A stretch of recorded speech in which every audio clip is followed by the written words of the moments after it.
بسم اللہ الرحمن الرحیم۔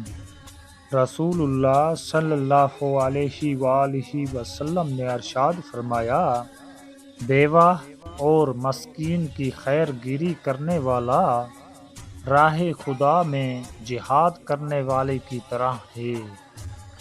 نرمی سے عورت کی اصلاح کریں، ورنہ رسول اللہ صلی اللہ علیہ وآلہ وسلم نے ارشاد فرمایا، عورت پسلی کی ہڈی کی طرح ہے، اگر تم اسے بالکل سیدھا کرنا چاہو گے تو تم اسے توڑ دو گے، یعنی جدائی کی نوبت آ پہنچے گی۔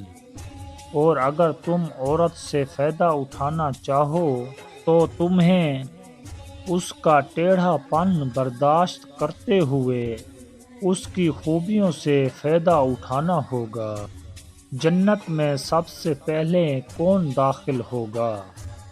رسول اللہ صلی اللہ علیہ وآلہ وسلم نے فرمایا، میں قیامت کے دن جنت کے دروازے پر آؤں گا اور دروازہ کھلواؤں گا۔ جنت کا دربان پوچھے گا، آپ کون ہیں؟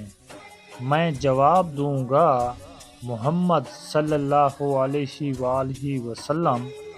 وہ کہے گا، مجھے آپ ہی کے بارے میں حکم ملا تھا کہ آپ سے پہلے کسی کے لیے دروازہ نہ کھولوں۔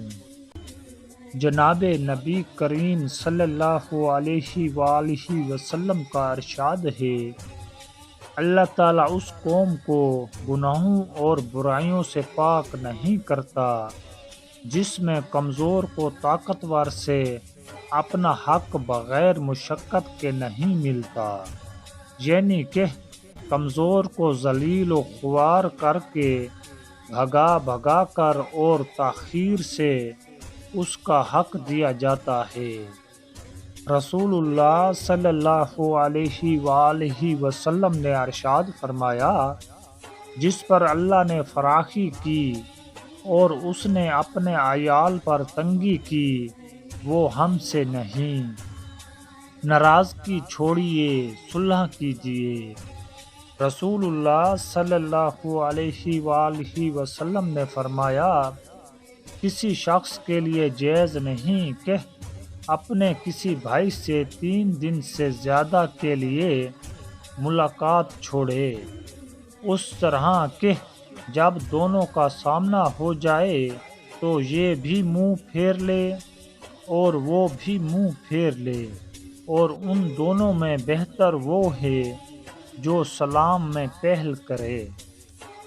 رسول اللہ صلی اللہ علیہ وآلہ وسلم نے ارشاد فرمایا، مومن مرد اور مومن عورت کی جان، اولاد اور مال میں آزمائشیں آتی رہتی ہیں، یہاں تک کہ جب وہ مرنے کے بعد اللہ تعالیٰ سے ملاقات کرتے ہیں تو ان پر کوئی بھی گناہ نہیں ہوتا۔ خوبصورت عمل انسان کی شخصیت بدل دیتا ہے اور خوبصورت اخلاق انسان کی زندگی بدل دیتا ہے۔